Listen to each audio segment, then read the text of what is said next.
कुछ बड़ी खबरें। सबसे पहले बात ईरान की। ईरान इन दिनों इजराइल पर हमला करने की तैयारी कर रहा है और इसकी वजह है इस्माइल हानिया। जी हां, तेहरान ने हमास सरगना इस्माइल हानिया की हत्या के बाद से ईरान ने बदला लेने की कसम खाई है। ईरान का दावा है कि इस हमले के पीछे इजराइल का हाथ है। हालांकि इजराइल ने पहले ही इस तरह के बार ईरान के अंदर हमले के आरोपों को स्वीकार नहीं किया है। पश्चिमी खुफिया एजेंसी ने चेतावनी दी कि ईरान आने वाले सोमवार को यहूदियों के एक बड़े त्योहार के दिन हमला कर सकता है। ऐसे में इजराइल और अमेरिका दोनों संभावित ईरानी हमलों को लेकर अलर्ट मोड में हैं। वहीं हम आपको ये बताने जा रहे हैं कि ईरान इजराइल पर हमला करने के लिए अपने मिसाइल सिस्टम को किस तरीके से तैयार कर रहा है। दरअसल ईरान के पास मिसाइलों का जखीरा है। इतना ही नहीं, ईरान ने पिछले कुछ सालों में ऐसी कई मिसाइल्स बनाई हैं जो लाल सागर को पार करने और इजराइल के प्रमुख शहरों और मध्य पूर्व में अमेरिकी ठिकानों पर हमला करने में सक्षम है। इनमें से कुछ की स्पीड 560 मील प्रति घंटे और रेंज 1242 मील है। आइए हम आपको विस्तार से समझाते हैं इन मिसाइल्स के बारे में।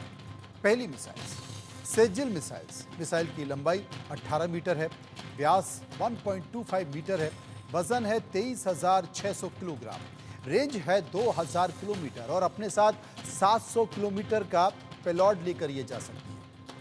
एक और है मिसाइल खैबर मिसाइल। खारमशहर 4 में नाम से ये मशहूर ईरानी बैलिस्टिक मिसाइल है। मिसाइल की रेंज 2000 किलोमीटर, 1500 किलोग्राम का वॉर हेड ले जाने में ये सक्षम है।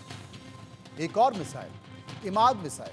इसकी रेंज है 1700 किलोमीटर, पेलोड क्षमता है 750 किलोग्राम। फतह 2 मिसाइल। फतह 2 ईरान में हाइपरसोनिक मिसाइल है। इसकी रेंज 1500 से 1800 किलोमीटर है।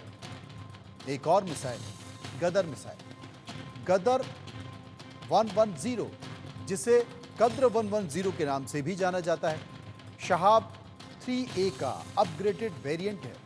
इसकी रेंज है 1500 किलोमीटर यानी कि 930 मील। 1000 किलोग्राम तक ये वॉर हेड लेकर जा सकती है। इसके बाद एक और बारी है, एक और मिसाइल की। जी हाँ, वो मिसाइल है हज कसेम मिसाइल। मध्यम दूरी की बैलिस्टिक मिसाइल है। इसकी रेंज है 1400 किलोमीटर यानी कि 870 मील। वॉर हेड वजन जो ले जा सकती है 500 किलोग्राम। खैबर शेकन मिसाइल। खैबर शेकन बैलिस्टिक मिसाइल है। IRGC मिसाइलों की ये तीसरी पीढ़ी है और इसकी रेंज है 400 किलोमीटर यानी कि 900 मील। एक और मिसाइल है पावे मिसाइल। लंबी दूरी की क्रूज मिसाइल है ये और इसकी रेंज है 1650 किलोमीटर। आप सोच रहे होंगे कि ईरान के पास आखिर ये मिसाइलों का जखीरा कितना है। अभी खत्म नहीं हुई है और आपको बताता हूं। एक और मिसाइल वो है Shahab missile. Shahab 3 ballistic missile. इसकी रेंज है 1000 किलोमीटर यानी कि 620 मील। ताज्जुब है ना आपको। ये सारी मिसाइलें तबाही मचा सकती हैं और इजराइल के लिए कोई बड़ा खतरा हो सकता है, इसके संकेत निकल कर आ रहे हैं। और यही कारण है कि इजराइल और अमेरिका दोनों अलर्ट मोड पर हैं। आइए बात करते हैं एक और खबर की और बात है चीन की। चीन की अपनी आबादी की वजह से लंबे समय से परेशान रहा है। जनसंख्या कंट्रोल करने के लिए चीन ने कई तरह के कानून भी बनाए, लेकिन अब एक हैरान करने वाली खबर चीन से आ रही है और शायद ये खबर आपको भी हैरान कर देगी। और ये खबर है कि चीन में कम होती आबादी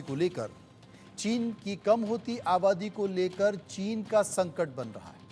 संयुक्त राष्ट्र की रिपोर्ट बताती है कि 2050 में चीन की आबादी घटकर 1.3 बिलियन रह जाएगी और इसकी वजह यह है कि चीनी युवा शादी नहीं कर रहे हैं। बात यहीं पर खत्म नहीं होती है, लेकिन इसके अलावा चीन के युवा अब शादी नहीं कर रहे हैं तो बच्चे भी पैदा नहीं हो रहे हैं। ऐसे में चीन की घटती जनसंख्या और युवाओं में बच्चे पैदा करने के लिए घटती इच्छा स्कूलों के लिए भी मुश्किल का सबब बन रही है। इसकी वजह से कई टीचर्स की नौकरियां जा रही हैं। साउथ चाइना मॉर्निंग पोस्ट में एक रिपोर्ट आई है। उस रिपोर्ट के अनुसार हाल के वर्षों में स्कूल जाने वाले बच्चों की घटती संख्या के चलते कई चीनी प्रांत शिक्षकों की संख्या में कमी कर रहे हैं, जो देश की बिगड़ती जनसांख्यिकी की चुनौतियों को दिखाता है।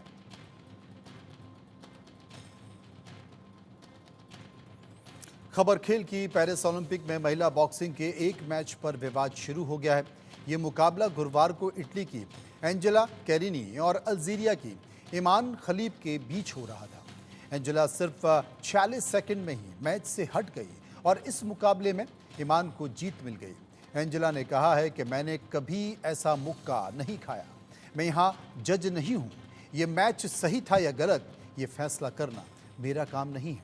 दरअसल जिस ईमान ने सामने एंजेला के मैच से हटी हैं, उन्हें 1 साल पहले इंटरनेशनल बॉक्सिंग एसोसिएशन IBA ने जेंडर टेस्ट में फेल कर दिया था। IBA ने ईमान को पिछले साल दिल्ली में हुई विमेंस वर्ल्ड चैंपियनशिप में गोल्ड मेडल मैच में नहीं खेलने दिया था। अब ओलंपिक में ईमान ने अपना पहला मैच जीतने के बाद सोशल मीडिया पर सवाल उठ रहे हैं कि रिंग में महिला के सामने पुरुष को क्यों उतार दिया गया। IBA ने यह भी कहा कि इंटरनेशनल ओलंपिक कमेटी यानी कि IOC पर यह सवाल उठाया। IBA ने कहा है कि IOC नियमों का उल्लंघन कर रही है। महिला खिलाड़ियों के साथ न्याय और उनकी सुरक्षा को दरकिनार किया गया है। महिलाओं के खेल में कथित मर्दों के होने पर तमाम बयानबाजी भी हो रही है। अमेरिका के पूर्व राष्ट्रपति डोनाल्ड ट्रंप, एलन मस्क और इटली के प्रधानमंत्री जॉर्जिया मेलोनी इस मामले में जेंडर टेस्ट में फेल हुए खिलाड़ियों को महिला कैटेगरी से बाहर रखने के पक्ष में हैं। डोनाल्ड ट्रंप ने पोस्ट कर वादा किया कि मैं महिलाओं के खेल से पुरुषों को दूर रखूंगा। इंटरनेशनल ओलंपिक कमेटी IOC ने मर्द एथलीटों के विवाद पर गुरुवार को एक बयान में कहा कि हर एक व्यक्ति को बिना किसी भेदभाव के खेल में हिस्सा लेने का अधिकार है। पिछले साल एक खिलाड़ियों को IBA द्वारा अयोग्य घोषित किए जाने पर IOC ने कहा था कि ये दोनों एथलीट इंटरनेशनल बॉक्सिंग एसोसिएशन यानी कि IBA के अचानक और मनमाने फैसले का शिकार हुई है। बिना किसी तय प्रोसेस के अचानक उन्हें अयोग्य घोषित कर देना ये सही नहीं था। हालांकि इन सब के बीच ईमान के बारे में ये कहा जा रहा है कि उसमें पुरुषों के हार्मोन ज्यादा है। खबर दिल्ली की। दिल्ली के ओल्ड राजेंद्र नगर में बेसमेंट में पानी घुसने से 3 छात्रों की मौत पर शोक प्रकट करते हुए छात्रों ने कैंडल मार्च निकाला। कैंडल मार्च में बड़ी संख्या में छात्र शामिल हुए। मार्च निकालने के बाद जलती कैंडल लेकर छात्र सड़क पर लंबी लाइन में बैठ गए। बीते 27 जुलाई को एक कोचिंग संस्थान के बेसमेंट में अचानक पानी भरने से UPSC की तैयारी कर रहे 3 छात्रों की मौत हो गई, जिसके बाद से ही राजधानी में छात्र कई दिनों से आंदोलन कर रहे हैं। दिल्ली में राउ IAS कोचिंग हादसे की जांच हाईकोर्ट ने 2 अगस्त को CBI को सौंप दी है। जांच की निगरानी सेंट्रल विजिलेंस कमेटी के अधिकारी कर रहे हैं। कोर्ट ने कहा कि लोगों को जांच पर शक न हो, साथ ही सरकारी कर्मचारियों के भ्रष्टाचार में शामिल होने से जांच प्रभावित न हो, इसलिए यह फैसला लिया गया है।